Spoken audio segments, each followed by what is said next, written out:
Amis Tabavou, bien heureux de vous retrouver en ce jour. Le bon à savoir d'aujourd'hui, on parlera comme ça d'un abonné. Voilà, l'abonné qui a posé la question de savoir, qui est à la République démocratique du Congo, qui a posé la question de savoir, Ramage, est-ce qu'il est possible, quand vous êtes protégé par les esprits des eaux, d'être vaincu par un autre esprit?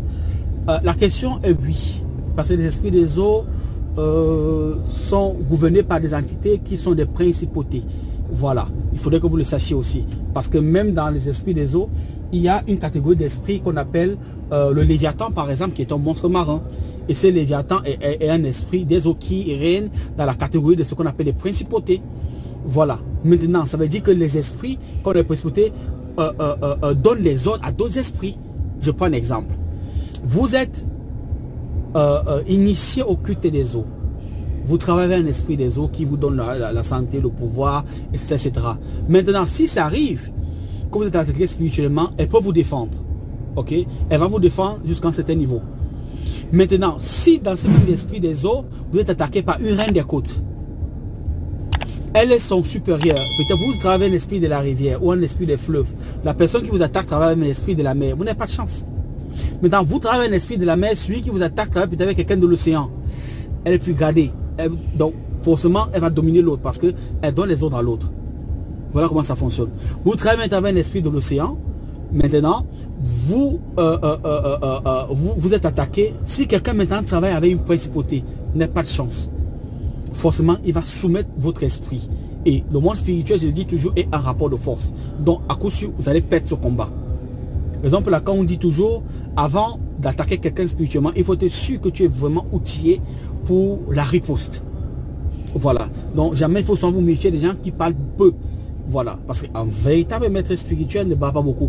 Il ne dit pas que je vais faire X, je vais faire Y, je vais faire X, je vais faire Y. Les gens, vous allez voir parler comme ça, généralement, souvent, n'ont rien dans le ventre. Généralement. Ces gens, parfois, qui savaient faire des rites, on leur a trompé. Voilà. C'est les gens qui n'ont pas ce qu'on appelle le ventre, qui n'ont pas le saut dans le ventre, qui n'ont pas le boum, qui n'ont pas ce qu'on appelle dans la tradition, qui n'ont pas le sac. Parce qu'un véritable initial, le sac. Et quand tu as le sac, tu ne vas pas beaucoup. Parce que ton oui doit être oui, ton non doit être non. Tu ne peux pas tendre le doigt à quelqu'un, tu ne peux pas te fâcher sur une prise de colère. C'est-à-dire, même quand tu as la capacité de faire du mal à quelqu'un, tu ne le fais pas. Parce que quand tu le fais, c'est presque irréversible. Voilà les vrais maîtres spirituels. Donc, souvent même, la personne peut être un enfant, peut être un jeune homme, peut être un monsieur qui paraît très simple, qui paraît même angélique. Mais au fond, il peut être ténébreux. Donc, il faut faire très grave attention avec ce que vous faites et ce que vous dites souvent avec les gens. La majorité des morts, parfois, sont causées par la bouche de l'homme. Voilà, donc être protégé, toi qui posais la question, par un esprit de zone, t'assure une certaine garantie. Et en plus, d'abord, il faut savoir quelle entité avec qui tu as lié l'alliance pour la protection. Les entités, par exemple, protectrices, donnent la protection en fonction de ce que tu donnes en retour.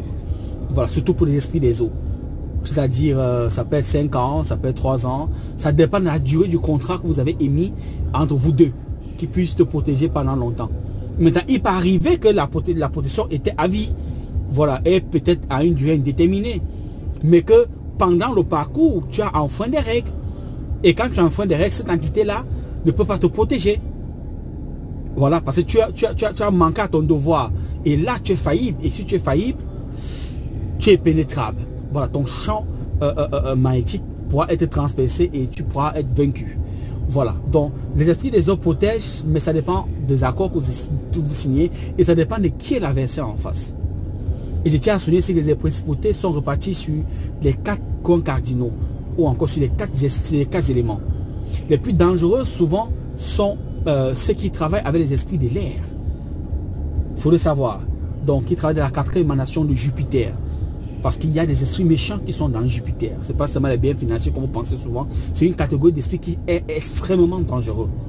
Si quelqu'un vous fait des conjurations avec des esprits méchants, à 80%, 95%, s'il maîtrise ces rites-là, s'il connaît le nom de ces entités-là, vous êtes foutu. C'est comme ça.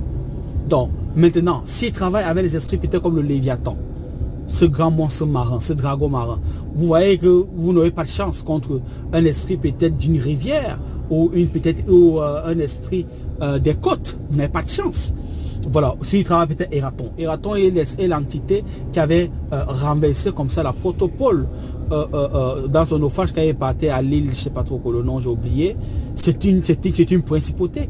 Les principautés gouvernent presque toutes les sphères. Voilà, donc il faut faire très attention. Ensuite, il y a des dominations des nations. Maintenant, les principautés ont aussi une particularité, c'est que ils ont la capacité, pour ceux qui travaillent souvent avec eux, de dominer tout un peuple. C'est ça qu'il s'agit. Un État, je prends un exemple, si un État travaille avec des principautés, il est possible que vous avez l'impression d'être endormi pendant 25, 10 à 15 ans. Vous ne vous levez jamais, il n'y a jamais de soulèvement. C'est-à-dire vous êtes toujours soumis, vous êtes docile. Ou encore, il y a parfois des contrées qui ont à peu près les mêmes mentalités. Tout un peuple à peu près la même mentalité. Parfois, c'est les principautés qui contrôlent ces pays-là. Et ça se répercute souvent même parfois sur les emblèmes, sur les armoiries du pays. Par exemple, laquelle parfois vous voyez des drapeaux, il y a certains symboles dessus. Les armoiries, souvent, sont des signes qui appartiennent à certaines principautés, mais elles sont codées. Donc, le monde n'est pas ce que vous pensez, en fait. Parfois, même, c'est subtil sur les hymnes nationales, sur les pays qui font allégeance parfois à certaines principautés. Les couleurs qu'on aborde souvent. Donc, le monde est très complexe. Voilà, donc, être avec l'esprit de Dieu pour conclure la vidéo ne vous donne pas une garantie infaillible. Voilà, parce que vous ne savez pas qui est en face de vous. Voilà, donc, vous êtes protégé, certes, c'est vrai, mais vous pouvez être prenable si vous avez un adversaire qui travaille dans un plan supérieur par rapport à vous. C'est de ça qu'il s'agit. Donc, c'est comme ça.